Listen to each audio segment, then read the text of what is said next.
Hai Sobat pecinta tanaman. Ini tuh nangkaku yang kemarin udah semakin besar ya.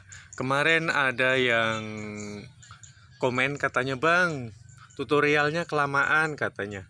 Jadi ini aku mau bikin tutorial lebih cepat ya, dimana bagaimana caranya mengupayakan pohon nangka supaya bisa berbuah lebat seperti ini. Sudah jelas-jelas landasan utama yang harus kita perhatikan adalah tekstur tanah. Ini baku banget, nomor satu pentingnya ya. Ini seperti nangkaku ini, tanahnya tetap selalu lembab seperti ini dalam setiap harinya. Itu baku. Terus kemudian yang kedua, itu bisa dengan sistem cara melukai batang pada pohon nangka seperti ini ya. Ini untuk mengeluarkan getahnya. Tujuannya apa, Bang? Kok kayaknya nggak masuk logika banget? Ini tuh untuk menghambat hasil dari fotosintesis dari daun supaya tidak banyak turun ke bawah ke akarnya gitu, sehingga bisa lebih difokuskan terhadap pembuahan. Nah, selain daripada itu, kita dapat melukai pohonnya dengan cara menghalangi fotosintesis.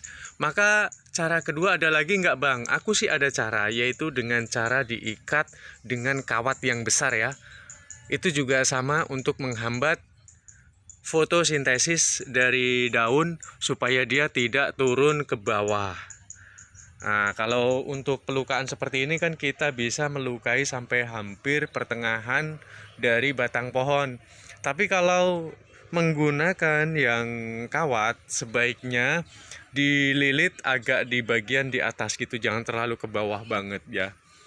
Dan kalau bisa, kalau mau pakai kawat, usahakan itu pencekikan itu tidak berlarut-larut sampai bertahun-tahun, jadi harus buru-buru dilepas, dipindahkan ke bagian yang lain gitu ya.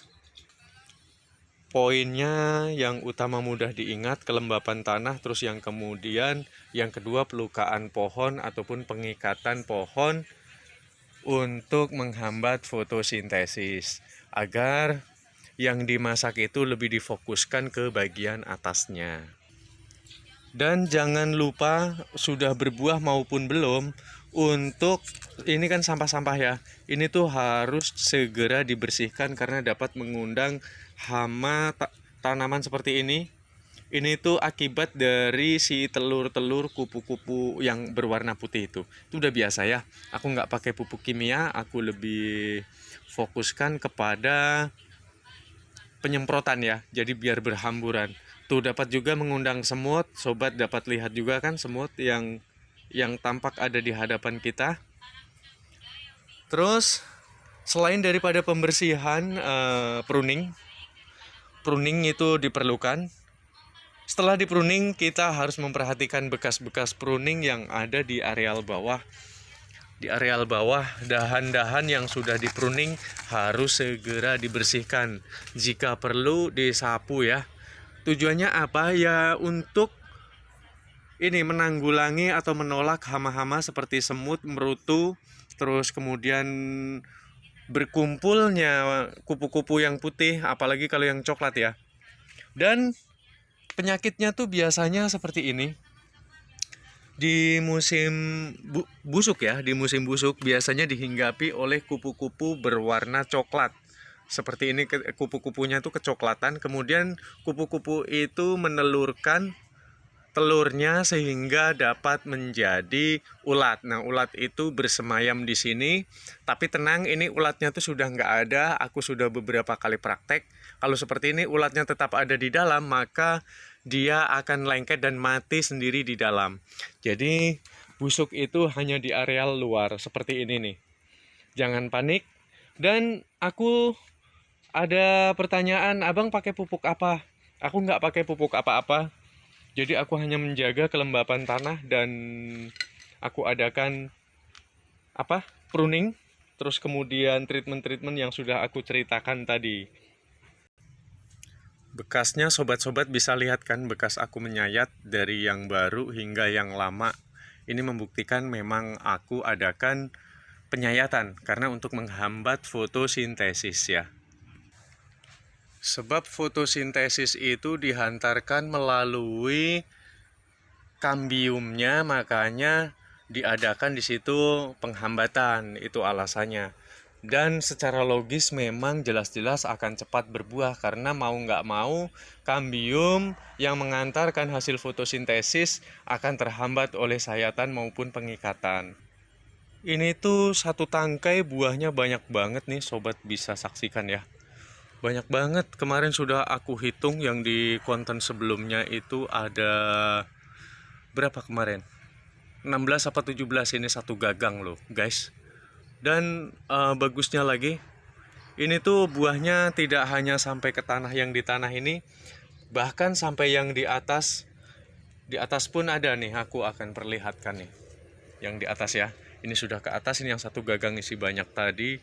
Ini ada buahnya juga, isinya 4. Terus kemudian ini banyak lagi buahnya, ada yang di atas juga di sana. Banyak banget guys ini guys. Bahkan sampai yang di pinggir-pinggir sawah, aduh agak gelap ya. Tuh sampai yang di pinggir-pinggir di atas sawah itu banyak banget buahnya. Dalam merawat nangka, sejauh ini terhitung ini aku yang paling sukses ya.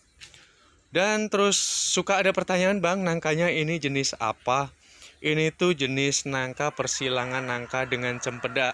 Jadi kadang-kadang di komen tuh ada yang bilang cempedak gitu kan. Ada yang bilang nangka sayur. Ada yang bilang nangka apalah. Aku lupa ya. Tapi yang jelas ini tuh persilangan nangka dengan cempedak. Nih terus ada lagi kemarin pertanyaan, bang, kalau nangka itu perlu diadakan pemupukan nggak? Kalau menurutku sangat perlu. Jadi pupuk-pupuk organik ataupun yang bukan pupuk bahan kimia ya. Karena tanaman-tanaman yang kita rawat itu akan kita masukkan ke dalam pencernaan kita. Jadi kita memakai pupuk bahan alami seperti pupuk kandang atau pupuk dari sabut-sabut kelapa, dari sekam untuk areal bawahnya. Itu nanti tanahnya kalau dikasih pupuk dicampurkan ya, antara tanah dan pupuk itu dioplos jadi satu agar kelembapan tanah itu semakin terjaga dan nutrisi akar itu dapat memadai. Terus kemarin juga ada yang nanya, usia pohon nangkanya abang udah berapa tahun? Ini tuh usianya kurang lebih sekitar 3 tahun. Dari 3 tahun semenjak berbuah pertama hingga detik ini, pohon ini itu tidak kunjung sudah buahnya. Jadi nggak ada musimnya, selalu berbuah hingga detik ini. Bahkan sobat semua tahu nih, ini sampai calon-calon buah yang baru ini masih pentil-pentil. Pentil-pentilnya sudah mulai muncul. Bahkan diambil satu nanti muncul lagi pentil yang lain gitu. Nih banyak kan? Jadi memang karakter nangka itu kalau dia sekali berbuah itu nggak kunjung sudah. Tapi kalau dia nggak mau berbuah, waduh bisa bertahun-tahun sampai gabut nunggunya tuh dia nggak mau berbuah. Yang di atas ini satu tangkai kemarin ada 17, kalau belum dipetik ada 18 sih kalau udah jadi. Itu yang penting juga sobat mah bisa inilah ya. Memang kalau buah itu kalau banyak seperti ini itu hasilnya kurang gede-gede banget. Karena tanaman ini tuh lebih aku fokuskan untuk sayur, makanya nggak aku adakan pengurangan untuk buah gitu ya. Aku rasa sudah lengkap sudah aku menjelaskan dari pertanyaan-pertanyaan artikelku kemarin di dalam merawat tanaman nangka. Aku rasa udah cukup ya informasinya ya. Selamat berjuang untuk pohon nangkanya. Ingat, yang paling baku adalah proses penyiraman. Jangan sampai tanah yang ada di bawahnya tandus. Sobat bisa lihat sendiri, yang di situ kering kan, yang di sini selalu basah. Itu menandakan memang nangka ini tuh aku merawatnya setiap hari nih.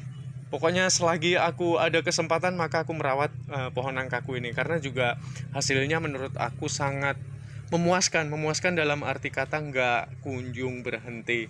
Oke, terima kasih buat teman-teman cinta tanaman lestari alam. Bye bye semuanya.